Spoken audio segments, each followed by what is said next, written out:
Hello, hello, hello. Welcome to Zeta Global Radio. I am your host, Lainey Savante Wilkin, and I am so thrilled to be back on air and sharing this year's wisdom. We have so many wonderful authors and healers and celebrities, and oh my gosh, we just have a full year filled with components here to uplift and expand you, our listeners, in all ways. This is a great year for us. We're moving into our 4th year of being on the show.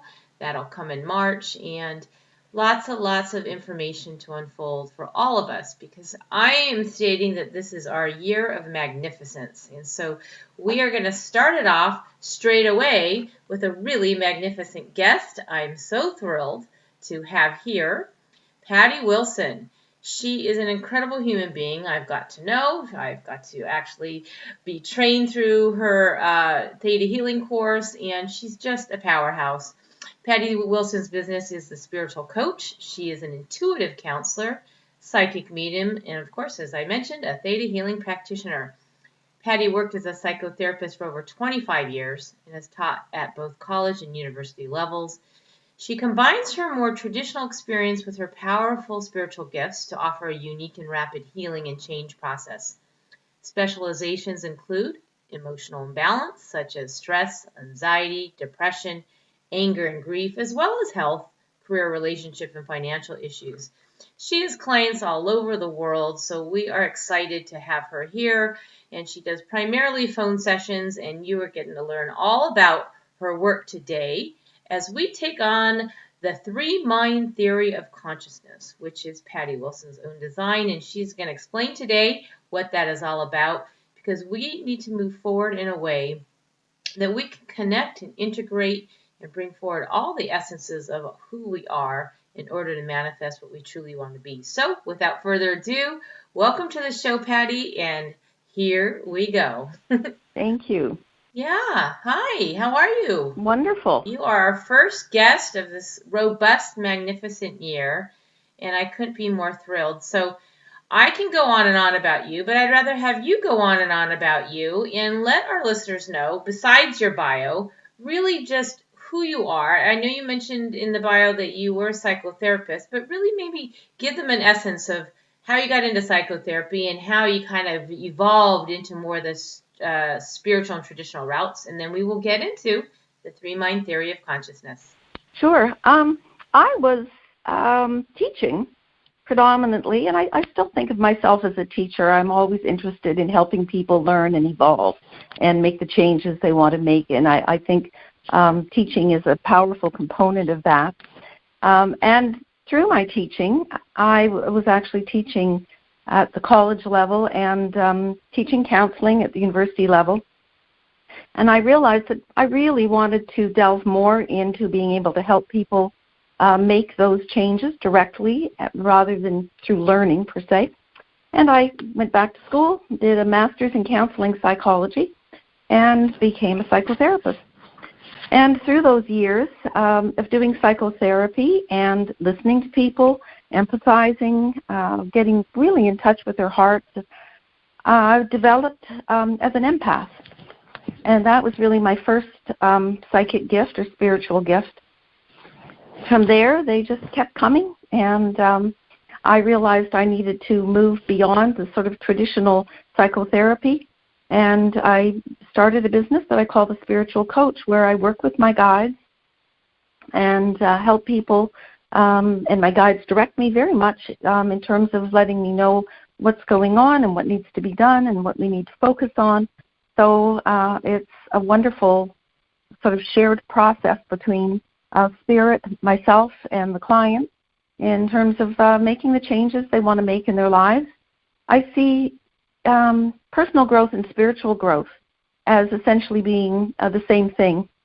And we're here as spiritual beings having a human life, and we do have to figure out how to live in this body and work with this mind that we're given. But ultimately, we're here to elevate our consciousness. Question for you, Patti. So how was it? I know you made it seem seamless and effortless, and maybe it was, but how do you go from sort of what I'm going to call mainstream way of being, a mainstream psychologist or psychotherapist, And then you're now calling in the guides, which of course that's the normalcy for our listeners. That's the normalcy for here, spiritual guides in our higher realms. How was it in you that you had, was there an immediate confidence? Was there immediate knowing that this is what I'm doing and now I'm offering that to my clients? Because that's a big transition to go from one realm to the other. Well, it's interesting. When I first opened my practice, I met with a marketing person who asked me the question, how do you differentiate your counseling practice from everyone else's? And I just immediately answered, mine's spiritually oriented. And it was always hard for me to have to downplay that part because I was a traditional psychotherapist. And yet I always saw it within a spiritual context. It was always my understanding. Some clients understood that as well, and that was great. But I really needed to shift into being free to act on that more.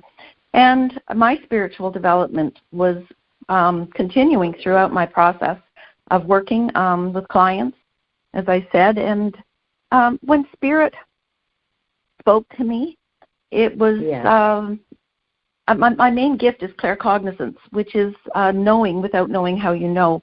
But that claircognizance is Spirit speaking to me in ways that are absolutely clear and irrefutable. And the confidence and the faith that I have in that voice, that the voice of Spirit, is so strong. If anyone's experienced that, there's no question but that you are called to do what you are asked to do. And so in a session, it's really helpful. Even as a psychotherapist, I was working with my guides, and I was very rapid and accurate in my work. It takes a lot of the human guesswork out of it. Right. Wow. All right. So then you never really looked kind of back. Once you were in it, you were in it. And I always say that a lot. Once you know, you can't unknow. And once you have that clear cognizance, which I embody as well, it's not even a thought of debating, is this accurate or is it not? It just is, right? It just holds that vibration of it. It's just, that is what's happening. Absolutely. It's such a wonderful world to live in. And I obviously live on this Earth planet as well. But I love the time spent communing with Spirit. It's my happy place. It's where I feel totally safe and comfortable and confident in the direction of my life, and trusting and grateful, and all those wonderful experiences come in that time when I am connecting with Spirit, communicating with Spirit. So I always say that when I take a day off, it's never quite as good a day as the days when I'm working. Now, we only have about a minute left, but I just want to see, when you brought Theta healing into your practice, was that you were already working with your guides, and then this was just another sort of icing on the cake? It was a lot more than the icing on the cake. It completely changed the flavor of the cake. Wow. Okay. In working with people, even with the help of my guides, it's a struggle for people to make changes. Change is difficult. And with Theta healing, change becomes really quite, I won't say easy, but so much easier.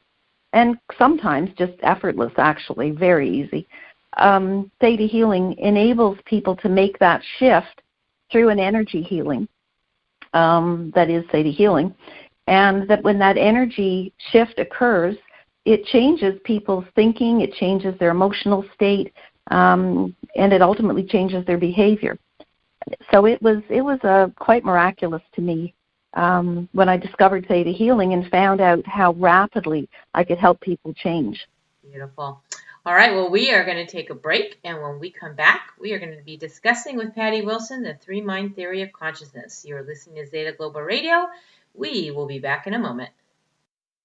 Muscle Tuners International is a proud sponsor of Music to Heal the Earth, a collection of songs encouraging planetary mindfulness, one song at a time. At MTI, we believe in impacting people in their health and wellness, one person at a time. Discover how to switch on your muscles before you begin your favorite exercise activity for greater results. Better yet, become a licensed muscle tuner specialist and learn our proprietary kinesiology techniques to help others get fitness and recovery results faster. We invite you November 4th and 6th to an Introduction to Muscle Tuning gathering to be held in Southwest Florida at Paradise Wellness and Event Center in Bonita Springs. For more information, please visit www.muscletuners.fit. Be strong, be confident, be tuned. Welcome back to Zeta Global Radio. Lainey Savante Wolkin here with Patti Wilson, and we are now going to jump into the three-mind theory of consciousness. What is the three-mind theory of consciousness? Well, let Patti Wilson tell you herself. Go ahead, Patti. What is it all about? Okay. We're all striving to awaken spiritually, elevate spiritually. And in this process, we work against a lot of our thinking, a lot of our beliefs, a lot of our patterns, a lot of our habits often get in the way. The monkey mind is chattering away with things that we don't really want to think about. So I think we all struggle with how our mind affects our ability to elevate ourselves, elevate our consciousness. So I developed an understanding of the mind very early on when I was doing psychotherapy.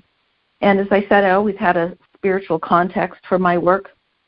And I developed this idea that we have three minds. And I often call it the snowman of human consciousness because when I make a snowman, I make a snowman out of three balls of snow. So if you think of a snowman, it has a base, a middle, and a head. Mm-hmm. And I'm going to talk about these three minds as the base and the middle and the head of the snowman. So first of all, the base is what I call the emotional mind. And it's the only mind that we have awakened, usually for most people, unless you're very spiritually gifted. It's the only mind that we actually use in the first 5 to 6 years of life as a preschooler. So this emotional mind it's in the mammalian part of our brain. It's the part of the brain that we have in common with all mammals. And most mammals only think from that part of their brain. And humans eventually develop a higher part of their brain. But for the first 5 years, we kind of think the way my little dog Maisie thinks. We have a mind that's very black and white, this emotional mind, very black and white in terms of all or nothing thinking, very emotionally driven thinking, and very much centered around survival. This is the survival part of our brain that leads us into fight, flight, or freeze.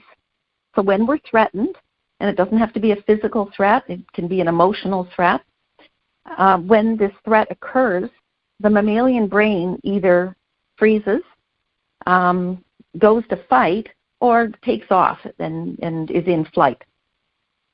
So what does this have to do with our spirituality?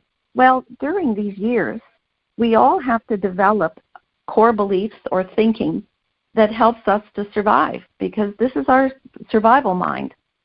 As all mammals, we have to figure out how to belong, how to be loved, how to connect, how to stay safe. And especially for humans, I believe it's this sense of needing to be loved and cared for. So we all developed thinking around that, that I need to be and do certain things in the world in order to be loved, in order to be cared for. And this thinking is really powerful because, as I was saying earlier, it's our survival thinking. It comes from that, same survival mind that all mammals have. It's either this or I'm going to die. Right? This is the first 5 years of life that we're talking about right now.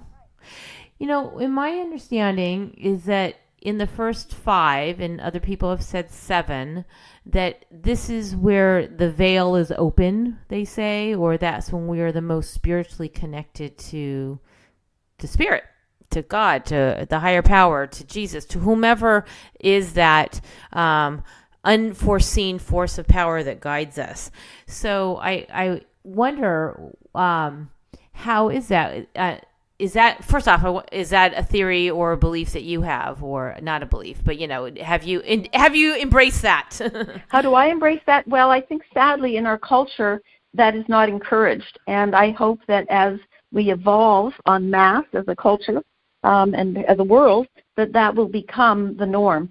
My goal, or my hope, I guess, is that ultimately our spiritual mind, which is the head of the snowman, that our spiritual mind will always be predominant, primary, the one that guides us through our lives, because we are predominantly spiritual beings, and it should be. Now, what should be and what is a different story, and that's a lot of the work that I do is helping people get from where we're at now to where we want to be. But yes, I think children are taught to deny their awareness of spirit and the spiritual world. We mostly believe that we live in a material world and not a world of invisible spirit, and yet children know that's not true. They often have a connection to the spirit world, but it is, as I say, it's not encouraged, and usually by the end of this 6 or 7 years, they've lost any connection that they had. Until they wake up again, and that's what this show and you and all of us here as healers are here to do, is reawaken our souls so we can be leading with that spiritual embodiment. So they'll say, as a child, I had an imaginary friend, and as a child, my grandfather would come to my room at night and tuck me in, even though he was long deceased. So these are stories that when we reawaken our connection to spirit as we get older, we remember that it was always there. It was just asleep while we got stuck in, doing all the things that our culture tells us is important, which is the rational mind. All right. Is this area, the base, also where our inner child resides? Some people may not know that term. Some others, of course. Part 2 of this whole discussion next week is fully in depth about the inner child, but just getting clarity briefly here, is this what is the inner child? Yes, I often call this part of the mind our inner child, and we really do have an inner child within us that is alive and well. I connect with the consciousness of that child with my clients, and quite often and communicate with that child to try to get all the different minds kind of working together a little better. But this inner child holds the key to change, has the power, because ultimately that survival, fight or flight kind of panic button belongs to this inner child. And if the inner child has a belief that I must always please people, and we're working together to maybe help this person become more assertive and perhaps not always make people happy, that inner child is going to hit the panic button and not allow it to happen. So it's really important to understand and work with this inner child if you're interested in making changes. It will always be the core beliefs of that inner child from your first 5, 6, 7 years of life that will keep you stuck, and it will make it really difficult for you to make changes. So next week when we go into an entire show, and if you're listening, this is part 1 of 2 shows with Patti Wilson. And she's chosen next week because there's so much to say about that. But this is where we're saying that the deepest work needs to be done for transformation and growth. And that's why next week I'll have you all tune back in, because Patti's going to share in depth about the inner child. All right, well, then we'll take a break here. And when we get back, we are going to be back here with Patti Wilson discussing the other 2 balls of the snowman and how that affects all of us in our 3 minds theory of consciousness. We'll be back in a moment. Thanks so much for being here today. Hi, Lainey Savante here, and I'd love for you to visit my new Facebook page for my private tarot and oracle session readings called Intuitive Wisdom. That's IN2UITIVE Wisdom. Conscious strategies for manifesting a more harmonious life. Don't we all want to have that? Let's see what's in the cards for you as we look at what needs to be cleared, expanded upon, and evolved. There's a lot to explore when we take a deeper look inside ourselves. Okay, we are here back with Patti Wilson. Thank you for tuning in today to Theta Global Radio. Thank you to our advertisers, our sponsors, and everyone who makes this show run so we can bring this information out to you. We're here with Patti Wilson. She is telling us about the snowman in her life and all of us, that we all have a snowman. We are the snowman. And what does that mean? We've just talked about the base of the snowman, and now we are moving up the body. So what's next in the three-mind theory of consciousness? Well, in this snowman of human consciousness, we're now moving into the middle ball. And this is the rational mind and the thinking mind. This is the part of our brain that is known as the neocortex. It literally is the highest part within our brain at the top. And it develops from about age 6 to age 26. It is our ability to think, to have this higher thinking intelligence that other mammals don't have, that we often think makes us smarter than they are, although sometimes I wonder.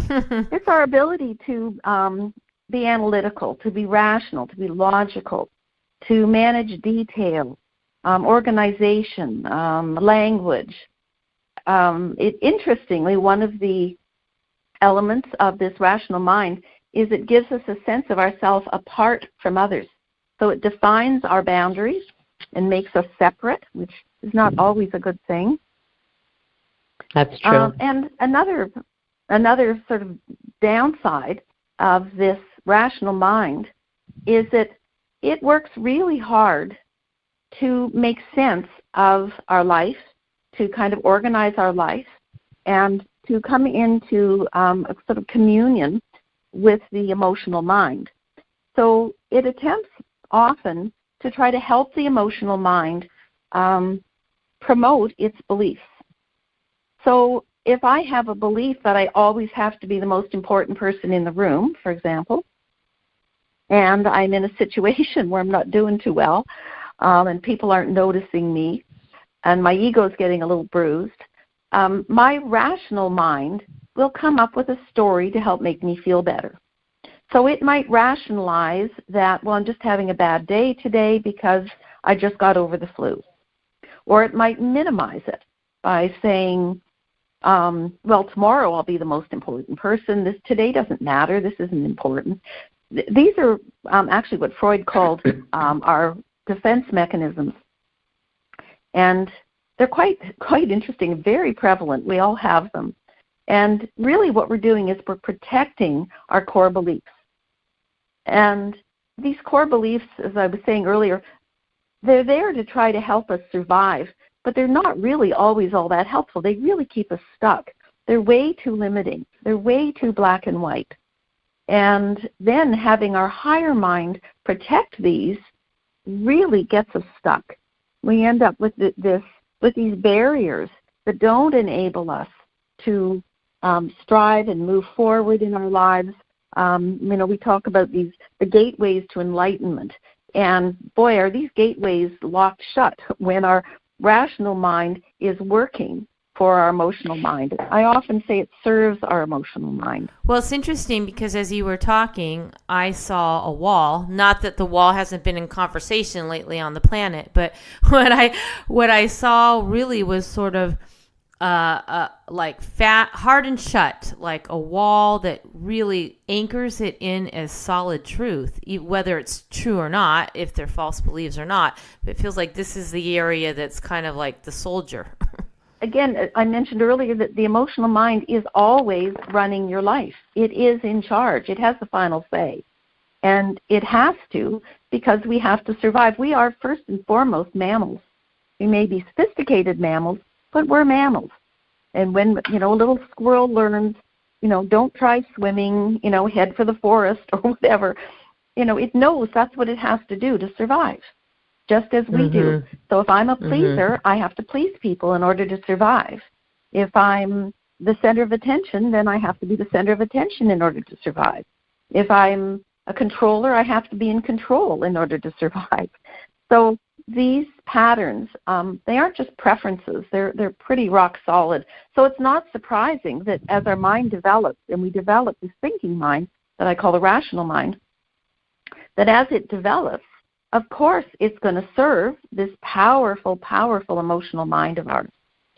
So I'm kind of chuckling because I'm thinking about how often people have this idealism that when somebody wakes up and becomes spiritual, that all of these areas of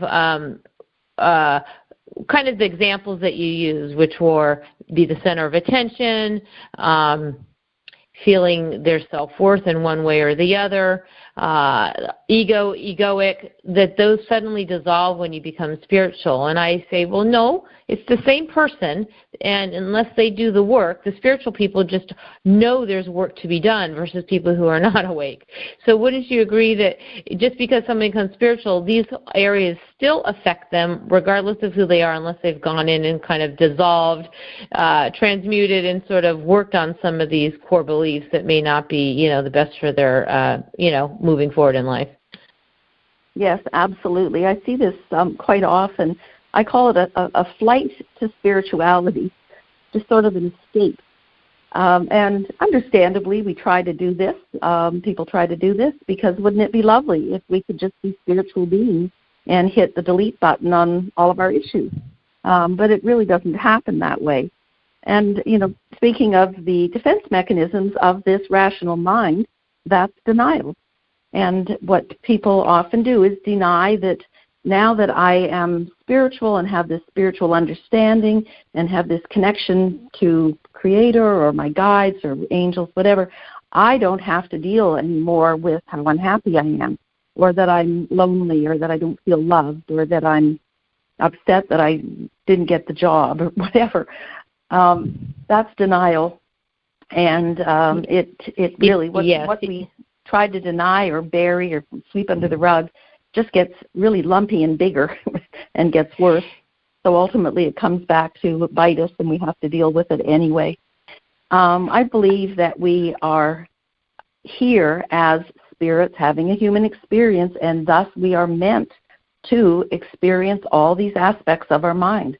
It's challenging, but it's so important to understand what these parts of our mind are and how to work with them, which is what I'll be focusing on more next week. Because if we don't, you're just kind of stuck, just running like a dog chasing its tail, trying to move forward and yet going in circles so often, because the power of these core beliefs is quite incredible. Wow, fantastic. Well, I always say once you become enlightened, it doesn't make you invincible. It just makes you more empowered to have a better understanding of all the components that are working, and you're here sharing how the components are defined and laid out. So it's a wonderful match and a great conversation. We're going to take another break, and then we are going to get to that top of the snowman on our last segment. You're listening to Zeta Global Radio, and we will be right back.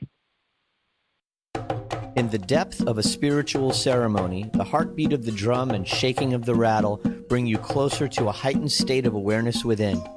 Experience the richness of nature's spirit drums.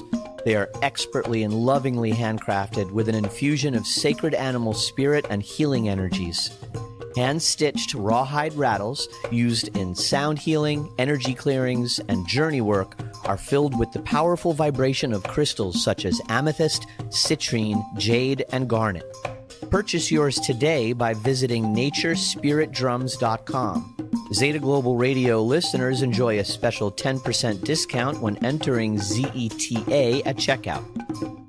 For our international listeners, please visit the website on how you may purchase Nature Spirit drums and rattles. The Holistic Chamber of Commerce in Southwest Florida now has chapters in Cape Coral, Fort Myers, and Naples. If you have a holistic business or practice and want to network with like-minded beings in the medical and healing arts, natural and eco-living, and spiritual communities, you're welcome to come to a meeting and see what we're all about.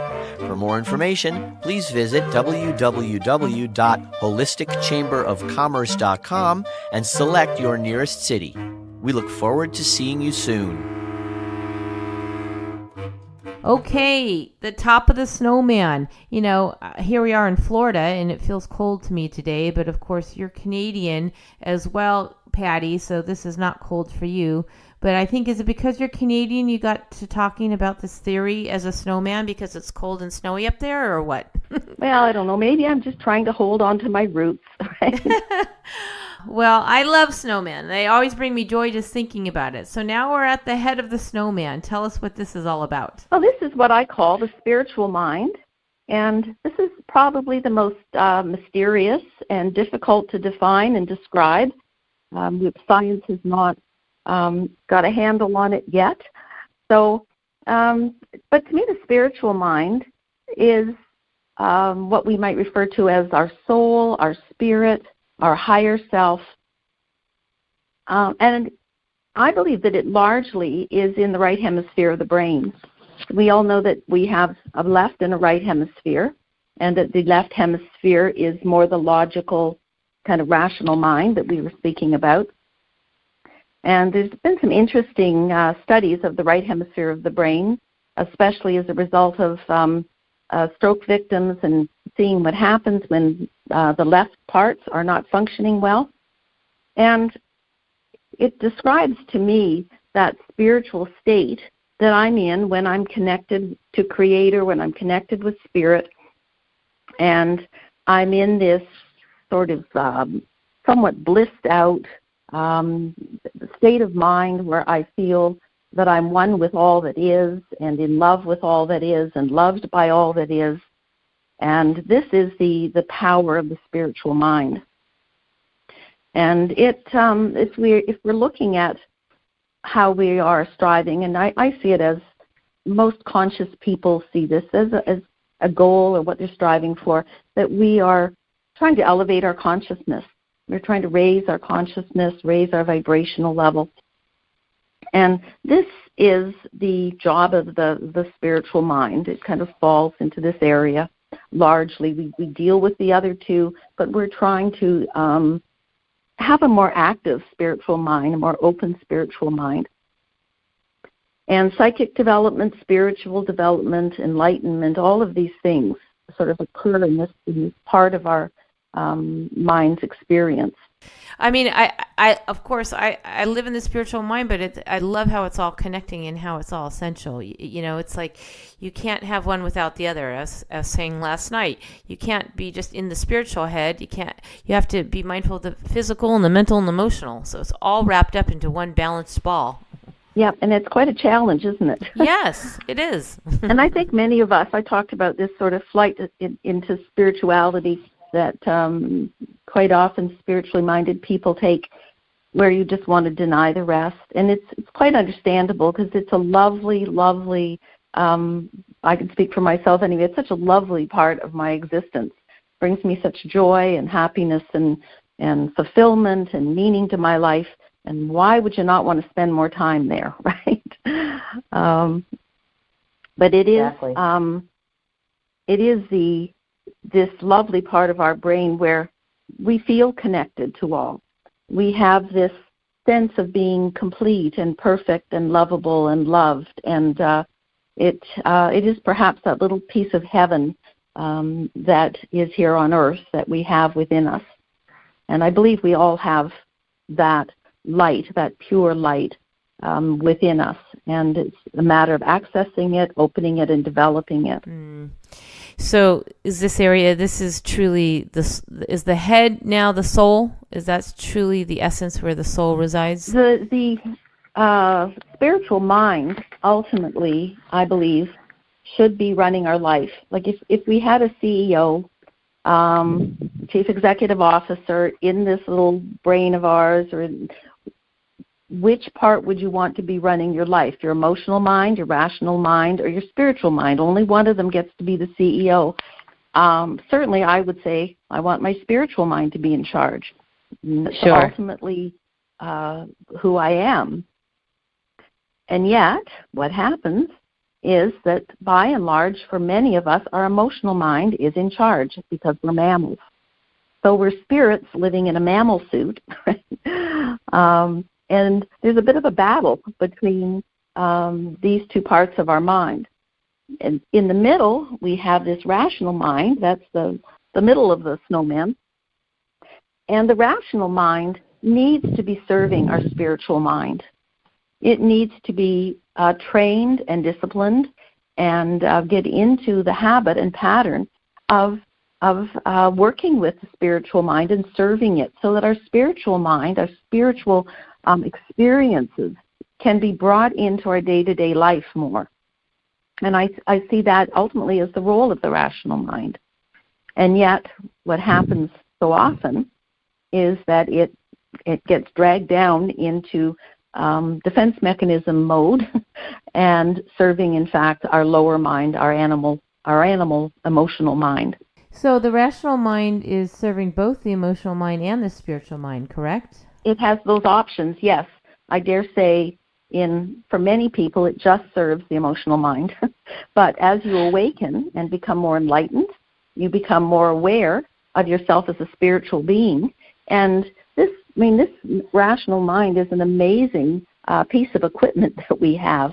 And we can use it to heighten our learning, heighten our experience, discipline ourselves so that we're sitting down and meditating more often, so that we're reading and or listening to shows like this and expanding our awareness. These are all things that the rational mind needs to be focused on, ideally, so that we continue to grow and develop spiritually. It feels like the spiritual mind is the soul, and the spiritual mind, if we are tuned into that, is really the dictator, and that is the rational piece. And I find that it's the rational mind that contradicts it, because it's more human, and the soul is really the true essence. And so that's where there becomes conflict, is staying in the heart center of the soul, the spiritual mind, and then having this area of the rational mind like, oh no, not so much, because why? It's basically holding on to the beliefs of that wall of the emotional mind. Is that right? Yes, that's perfectly true as well. That the spiritual mind is more experiential. It gets information through senses, through our sixth sense, largely, and six senses, and it just is. It doesn't have a way of sort of pigeonholing or analyzing, and it doesn't need to. So the rational mind can either support the spiritual mind by creating opportunities for learning and growth and meditation and experiencing more spiritual life, or I think what you're alluding to, it can also get into competition with it by suggesting, and again, we're taught in our culture that the rational mind is all there is. It is the end all and the be all. I mean, that's what we're told, is that we're rational beings, full stop.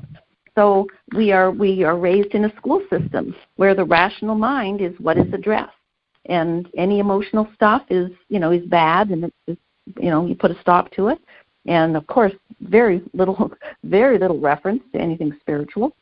So the rational mind can kind of get on its high horse and believe that this is the purpose of my human life, is to be intelligent, rational, and to achieve and to create and to do things that this rational mind is capable of, as opposed to understanding the higher truth. Okay. Well, if we had to sum it up in one sentence before we sign off to get ready for part 2 next week, what would you say for those who are listening that they can walk away with this show now that they know about the 3 areas, the 3 parts of the snowman, the 3 mind consciousness? What would we want them to know? We live from our inner 5-year-old, our inner child. That's who runs our life by and large, whether we like it or not. This inner child hijacks our personal and spiritual development and prevents us from achieving our deepest dreams and desires very often. And we need to find a way individually to clear these blocks so that we can open the gateways to enlightenment and to fulfilling our highest dreams and our heart's desires. Well, and that's why this show is subtitled "Opening Up the Gateway to Enlightenment." So you couldn't have closed any better, Patti. Thank you so much for being here. Really, this is just wonderful information. And of course, we have you all next week on going deeper into the inner child, so we can start off in realizing it doesn't matter if we're 7 or 70 or older, that we need to get an understanding of the powerhouse, which is guiding the show. So Patty's going to go deeper into that next week, and I'm very excited. If you want to get in touch with Patti Wilson, please do at spiritualcoach@hotmail.com, or check her out on the website at spiritualcoaching.ca. Okay, well, we'll be posting that as well on our Zeta Global Radio, both the Deeper Dive into Consciousness private group. If you haven't gone into there yet, we highly recommend that. We go into further detail. A lot of our guests are in there, and sometimes they're able to answer some questions or connect with you even further than we have time for on the show. And, of course, we'll have Patty's info as well on our Zeta Global Radio Facebook page. Thank you so much for being here, Patti. You are most appreciated for all the wisdom that you bring to everybody. It's been my pleasure. I've enjoyed it. All right, everyone. Have an absolute blessed week. We'll see you for part 2 with Patti Wilson next Sunday. And we look forward to getting your feedback on this show and how the 3-mind theory of consciousness has made an impact already in your life. Many blessings. Take care.